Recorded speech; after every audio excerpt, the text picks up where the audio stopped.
ज्ञान इंस्टीट्यूट ललितपुर। आज हम बात करने वाले हैं कुछ important question, some application of trigonometry.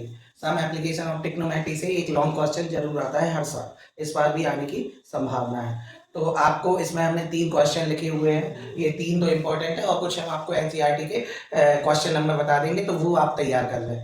ठीक है, तो पहला क्वेश्चन क्या है? The angle of depression, the angle of depression of the top and the bottom of an 8 metre tall building from the top of a multi-store building are 30 degree and 45 degree respectively. Find the height of the multi-store building and the distance between the two building. ठीक है, ध्यान रखना है, ये question इस साल का सबसे ज्यादा इंपॉर्टेंट है। हमने आपको बताया भी है कई बार कि मल्टी स्टोर बिल्डिंग वाला क्वेश्चन इस ईयर के लिए सबसे इंपॉर्टेंट है। इसका क्या रहा है, आपका हम डायग्राम बना के बता दे रहे हैं कि इसमें ये बोल रहा है एक बिल्डिंग है और एक मल्टी स्टोर बिल्डिंग है, 2 बिल्डिंग की बात कर रहा है। ठीक है, मल्टी स्टोर बिल्डिंग्स के टॉप से बिल्डिंग के टॉप को देखने का, देखो लिखा है the angle of depression of the top and bottom of and 8 metre tall building. ये जो बिल्डिंग है वो 8 मीटर टॉल बिल्डिंग हो गई, ये 8 मीटर टॉल बिल्डिंग हो गई है और ये PQ जो है वो मल्टी स्टोर बिल्डिंग है। ठीक है, अब इसके टॉप से हम इसके बिल्डिंग के टॉप को देख रहे हैं, तो एंगल ऑफ डेप्रेशन कितने डिग्री का बन रहा है? 30 डिग्री का बन रहा है। ठीक है, और इसके बॉटम को देखने का एंगल ऑफ डेप्रेशन कितना है? 45, ये 45।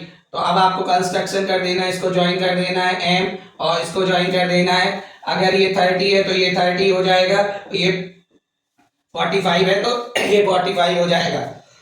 ये 8 मीटर है तो ये भी 8 मीटर हो जाएगा।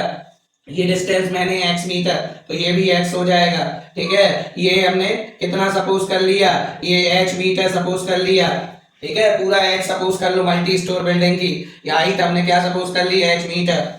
तो ये कितनी हो जाएगी? h माइनस 8 हो जाएगी। ठीक है, तो याद रखना है इसमें हमें क्या फाइंड करना है? मल्टी स्टोर बिल्डिंग की हाइट फाइंड करना है। मल्टी स्टोर बिल्डिंग की हाइट h की वैल्यू फाइंड करना है और दोनों बिल्डिंग के बीच का डिस्टेंस है। इस क्वेश्चन को आपको करना है सॉल्व। अगर डाउट रहता है तो आज 3 बजे आपकी लाइव क्लास रहेगी, उसमें आप पूछ सकते हैं, और अगर बन जाता है तो कोई प्रॉब्लम नहीं है। अगर डाउट रहता है तो आप पूछ सकते हैं, उसमें मैं पूरा आपको सॉल्व करा दूंगा। ठीक है, तो ये क्वेश्चन आज आपको करना ही है।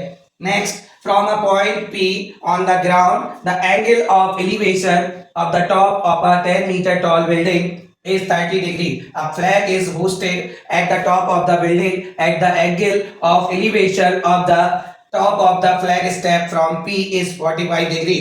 Find the length of the flag step and the distance of the building from the point P. तो ये भी आपका बहुत ज्यादा इंपॉर्टेंट क्वेश्चन है, एग्जाम्पल में दिया हुआ है। इसमें √3 की वैल्यू आपको 1.732 पुट करना है, 1.732 ये पुट करना है। ठीक है, तो ध्यान रखना है √3 की वैल्यू तभी पुट करना है जब क्वेश्चन में गिवन है, नहीं है तो आप वैसा ही छोड़ दो, √3 के फॉर्म में आंसर सही माना जाएगा।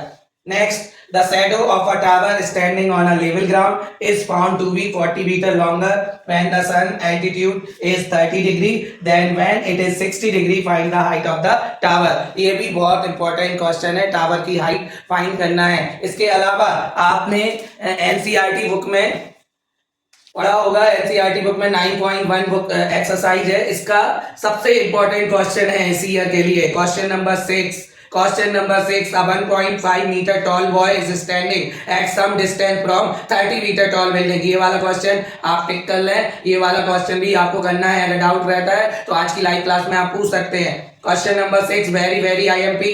Question number 8, 6 and question number 8 and question number 9 के बाद question number 12 very IMP। Question number 12 के बाद क्वेश्चन नंबर 15 स्टेट हाईवे वाला, state highway lead to the foot of the tower. ये भी बहुत इंपॉर्टेंट है, इस पैटर्न का क्वेश्चन आ सकता है, स्टेट हाईवे वाला। ठीक है, तो ये क्वेश्चन आपको करना है, ध्यान रखना है। अगर डाउट रहता है तो पूछ सकते हैं आप। तो आज के लिए इतना ही, मिलते हैं नेक्स्ट वीडियो में। Thank you.